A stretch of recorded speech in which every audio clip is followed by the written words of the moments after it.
Oh, it fell beautifully for Tom McDonald. So the older McDonald runs into goal and puts it through. A little bit of luck there with the bounce, Tom McDonald, but you create your own, because if it didn't bounce that way, they had representation at ground level anyway. If it bounced back towards the middle, Melbourne. Scored heavily, haven't they, Melbourne? Yeah. Going inside 50. Well, Kingy, I mean, they don't have Jesse Hogan at the moment, but obviously they don't have Max Gorn, but gee, they've scored heavily, haven't they? They certainly have, and it's gone up over the last month. Their scoring rate's been fantastic. What they do defensively gets spoken about a lot, and what they're doing with their ruck situation gets spoken about a lot, but to improve 3 goals year on year is a massive jump. I know defensively they're still ranked 10th or 11th, so some work to do there, but their offense is flowing. It's been a stellar day for Melbourne fans today. Johannesson kicked it out of the... Yeah, he's been penalised. Oh! I've seen him train a couple of times, Melbourne, and they do. Maybe the clash there with the umpire. Yeah, Stringer and the umpire clash there. I've seen Melbourne train a couple of times, Hutto, and they do go into an outnumbered forward line a lot. They do practice going in where the opposition has a lot of numbers. Big sends it straight back along the wing. Nice little Oh, nudge. there it is again, one-on-one Jetta. He's so strong in that situation. Salem, his 21st disposal coming up. It's been excellent. Just great to see him have the continuity of footy. We've seen what he was capable of skill-wise over the last couple of years, but finally an uninterrupted run. Down to half forward. Oliver, Bug, Petrarca. Goes again, Christian Petrarca. How strong is he? Found his way out. Vince wasn't going to muck around. Bug's going to try and take the mark of the year over nobody. And it's out on the floor.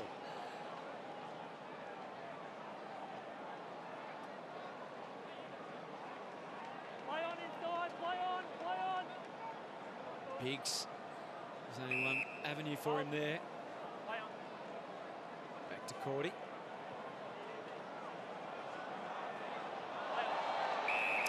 So the question about the Bulldogs. Oh, there's a free kick played here for a block again. Plenty of airtime in the papers this morning, plenty of print. Yeah. The Western Bulldogs. I'm tipping they'll get a few more double-page spreads this week. Now the question becomes how they get themselves out of it, obviously, but can they actually make the 8? Is there a chance that they'll miss the finals?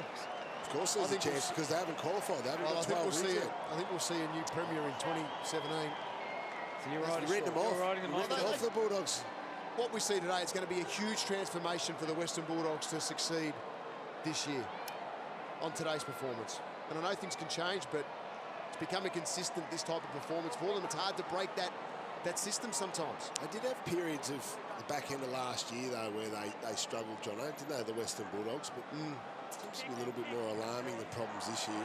Suckling down the guts. There's the next month ahead for the North, the Eagles, the Crows, and the Blues. Stringer tries one on here, breaks out of the middle, but like everything else, it hasn't been completed today for the Dogs. Liberatore in the middle channel. Here's McLean. Well, the run-down tackle, Jono. Yeah, that's, well, Jaden Hunt on Jake Stringer, and then Melksham there on Toby McLean. It's been pleasing, Brownie. One previous to that, Liberatore as well. I think the Dogs have lacked a little bit of awareness, though, Jono, just feeling the pressure on their back. Yes, it is it has been Melbourne's pressure that's been good, but what stood out a bit to me is just the lack of Bulldogs awareness and poor kicking like that. And Bug, he spotted Garlett. That's who he was trying to kick to. But Neil Bullen in the right spot at the right time. Well, he actually had 3 options because Harms was in some space as well on the lead. I like the way Tom McDonald pulled up short as he was injured after that last kick that he sprayed. This is a big score though now, Hutto. Like you say, that definitely wasn't the pass he was after. But if he knocks this through, it's 113 points. 7 times this year they've scored 100 points. They only did it 7 last year in a full season. So they're going well. Alex Neil Bullen flirting with that goalpost. Big smiles for the D's.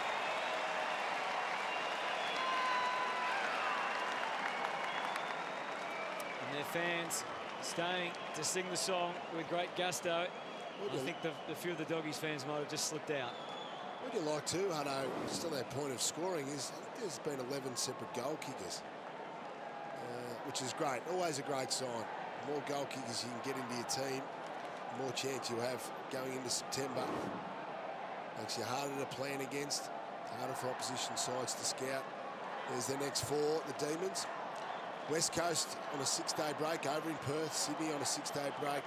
The MCG, that'll be a tough turnaround. The Carlton, the MCG. They get the extended break to Carlton. That's a Sunday game. Last 3.5 minutes. There's marks inside forward 50. Very scarce for the Bulldogs. And they're going to go forward again, Melbourne. Oliver for Melksham issued the handball and some instructions. Just didn't quite come together. Not a problem. Melksham go and clean it up again. Oscar McDonald takes it out wide. Michael Hibbert.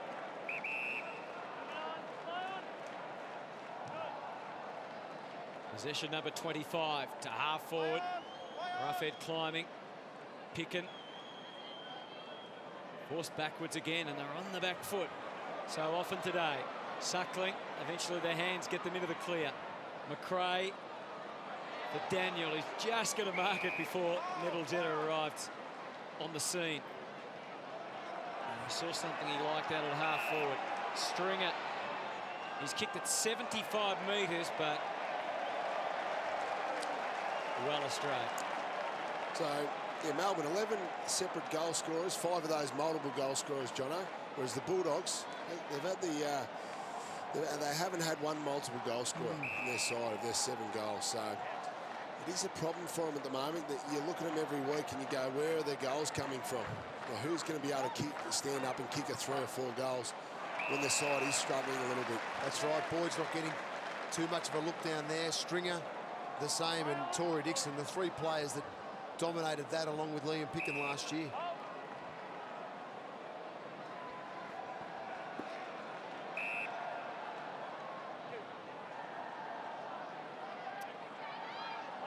Hunt up with the big fly.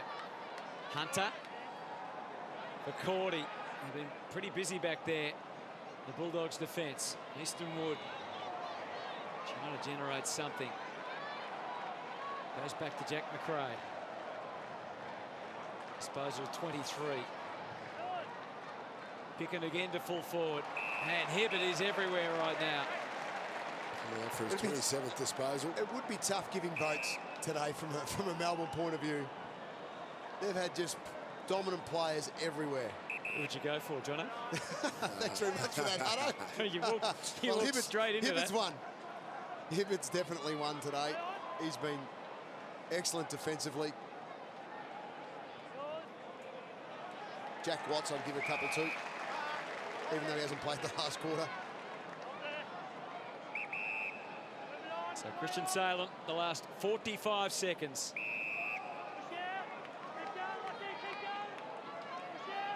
Lewis, leading possession winner on the ground. Just his 10th kick, but 31 disposals for Jordan Lewis. 30 seconds remaining. Oh, some interference there.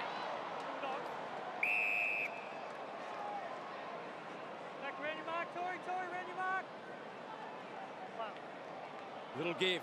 Nice setup for Suckling. But nothing they're trying seems to be working.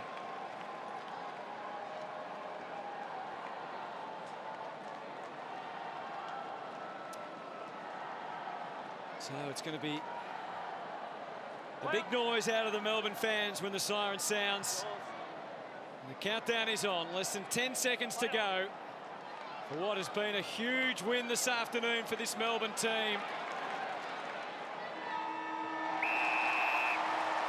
Demons delight at Etihad Stadium. A big win over the reigning premiers. It's been over a decade since they've seen September action Melbourne, but they could be on their way to the finals in 2017.